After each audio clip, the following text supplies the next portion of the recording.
I'm Margaret, and welcome to my artsy corner of the internet. Last time I talked about the origins of dance and who invented it and was it invented and all of the good questions about where dance came from. But this week I was thinking about what do I want to know about dance? What should I research? And I was like, what was dance used for back then? So people were dancing, but why? Today I'm going to talk about what was dance used for in ancient times? What's the purpose of dance? I kind of broke up the reasons for why dance was used into three different categories: religion, social, and entertainment. It's kind of hard to group these things because they kind of overlap a lot, but I figured that was the best I could do. So we're gonna start with religion. It seems like a lot of art was really pushed by religion and churches early. I think it was just because religion played such a central point in everybody's lives back then that the church was really the biggest institution in ancient times. Maybe that's not factually true, but that's what it seems like. And so they were really the one who pushed art. So the first thing I kind of want to talk about in the religious aspect is ceremonial dances.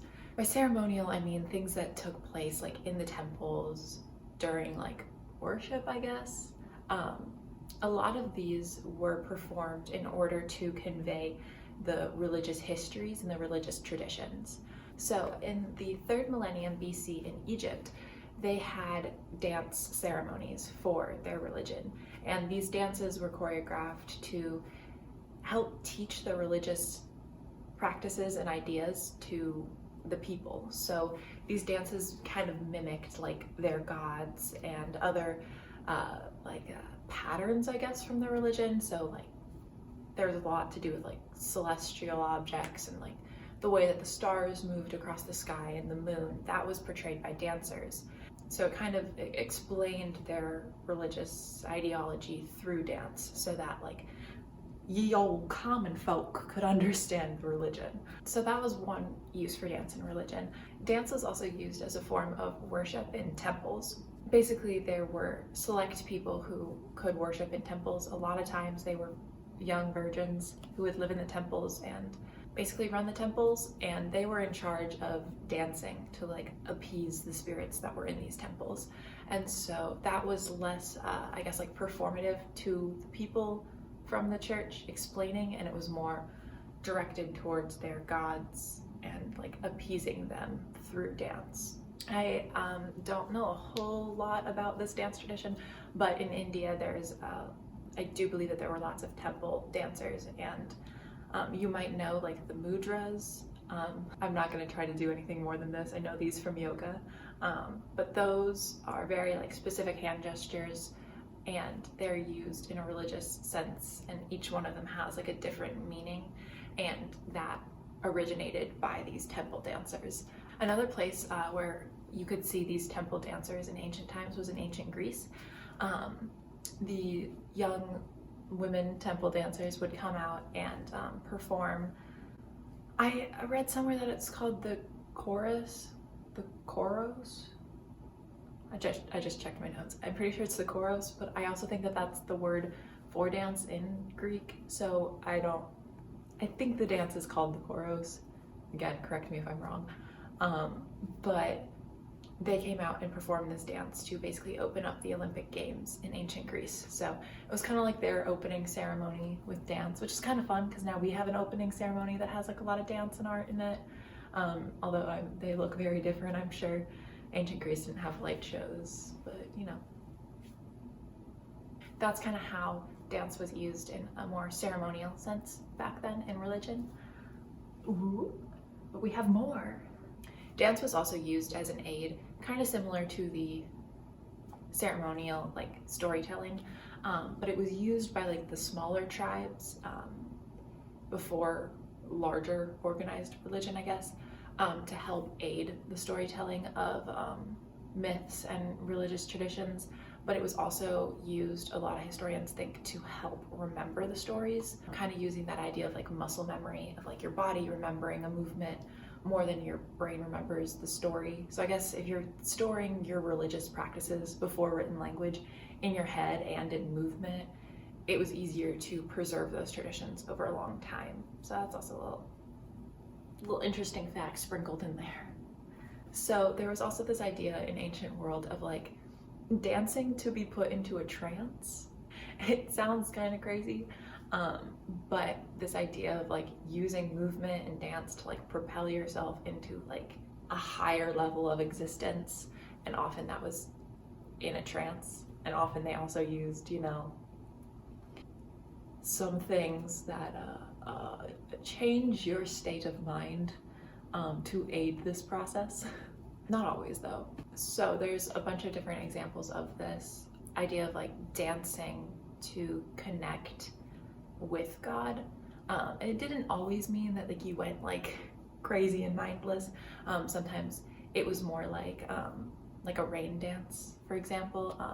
In ancient China, they're kind of like shaman or religious leaders would do dances to like ask for rain from their gods so that like the crop would grow nicely and harvest would be good and dandy. So that didn't necessarily end with like, where am I? But it was kind of that idea of like connecting with the divine. I think right now, probably one that a lot of people are familiar with is the whirling dervishes. They're the people who just spin around a lot. Sorry. That's the best way to describe it though. And they twirl in circles for like very, very long periods of time, kind of getting into like that trance-like state where they believe that they are closer to their god. So that's another thing that dance was used for. Still today, I guess, but I think it was more prevalent in the old-timey times. I need to come up with a better word than just like the old times. Kind of in the same vein as communicating with God or getting closer to their gods through dance, a lot of people believed that dance could provide healing. So a lot of like early medicine practices kind of involved dance as like a ritualistic part, and it's very similar where they believed that by performing specific dances they could reach a higher power and then essentially like ask that higher power for healing. And this was seen all throughout the world. I read a book about like European folk dancing and the traditions behind that, and they had healing dances and they described them in great detail. I think there was one where like they had to like circle around the sick person who was lying on the floor and like throw a chicken or something. Not what you would see in a hospital today, but that was kind of like the early medicine type things. So you also saw a lot of trance states in these healing rituals as well. Okay, so now we're on to category number 2, which is social dancing. So dance was not one of those things that was like specifically reserved for the church. Normal folky folk and peasants could also dance, which is fun. You know, everybody could dance. So normal people could, I almost just said cook, ratatouille.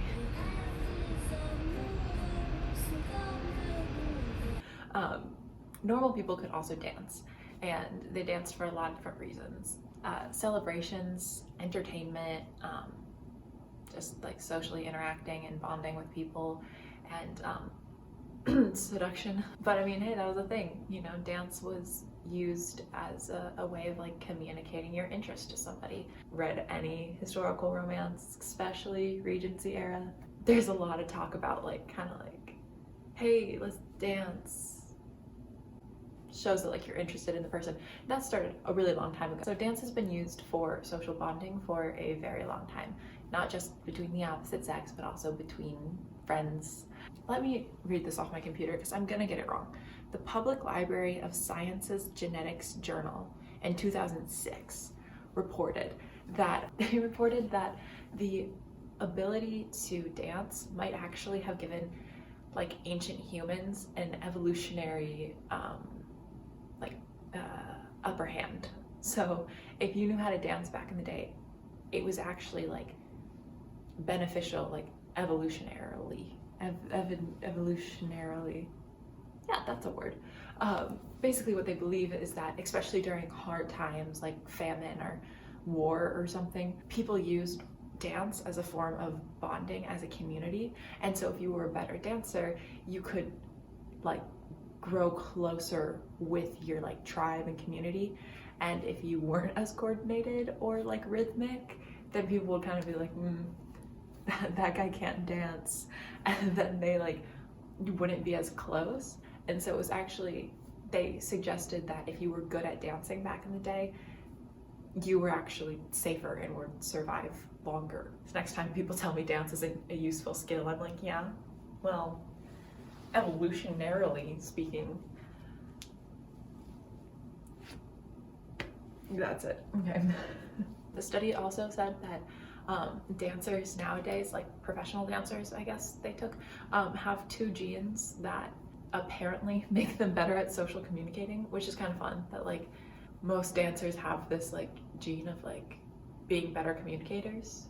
I don't really know much about genetics. I don't really know much about genetics, but so I don't know if there's actually a gene that like makes you good at communicating. Obviously I'm not good at communicating, so I don't know if that study is real, but it's kind of fun. So dance was used kind of in that like social communication and bonding and making groups of people tighter and closer. So that's fun. I feel like we could all use a little bit of social bonding. I just want to have a dance party. Okay, so this next one is kind of still underneath like the social tier, but it's kind of similar to religion, and it is folk tradition. Oh no, everyone did. It's folk traditions. So this is less of like gods and worship and more just about like myths and stories and culture. Although I guess there is a lot of overlap between myth and religion. So dance was used to help preserve these oral folk tales and traditions, because similarly to religion, before written language especially, you had to remember these stories and they were passed down through generations and generations. And so in order to try to keep them like as pure as possible, with as many or with as little like deviation from the original as possible, they used dance to kind of aid the story, make it more clear, and also help people remember it. In the same book that I read about like European folk dancing, there were these mythical creatures called like, I think they were called the Willies. Oh, I might be getting that wrong, but I'm pretty sure that they're the Willies. And they were like this mythical creature, and they really had a lot of connections with dance and early dances and all across Europe. They were called by different names, but it was basically like the same mythical creature. And it really informed a lot of their dance folk traditions, kind of like appeasing these mythical creatures and keeping them away or asking for their help. So yeah, these traditions of folk dancing were basically performed all the time. Harvests, weddings, funerals, births, war probably. And another example is in ancient Greece. They had like a festival for Dionysus, who was their god of wine. You can see where this is going. It was basically they got drunk and danced for like a long time. A couple times it ended in murder and stuff. So like that's not great, you know? But it was like this huge festival. I believe it was after they finished like harvesting their grapes, and then they were like, the god of wine, let's like all get drunk and dance in the streets, and that is the festival of Dionysus. Kind of sounds like modern day clubs, or at least what I imagine clubs to be like. People in togas drinking wine. Just kidding. I don't know. I've never been to a club. I don't leave this corner. Dance was also just used as kind of like letting off steam and like a leisure activity. So after long days in the fields or bathing goats, my brain literally just said like, what did people do in the old time? And I was like, farming and bathing goats. Tending to the flock. There we go. So after a long day of working in the fields and tending to the flock, which again, like that's like hard physical labor, they would come back to their houses, I don't know, probably eat dinner. I don't really know what happened, but they would dance as like a community, like a whole village would come together and just do like line dances and just like have a good time and like hang out. Yeah, they would like just have a fun. I would love that. Like if you just like came home from school, your mom was like, we're gonna go to the neighborhood like block party and do a line dance. Like I want that to happen again, spiritually, for my soul. I would go back and no. I was about to say I would go back in time if I could like do line dances every night, but then like I don't want to die prematurely. And like I like air conditioning. So like maybe we should just bring line dancing back. So yeah, dance was used kind of like it is today, just like bonding, you know, going to the club with your friends. I need friends.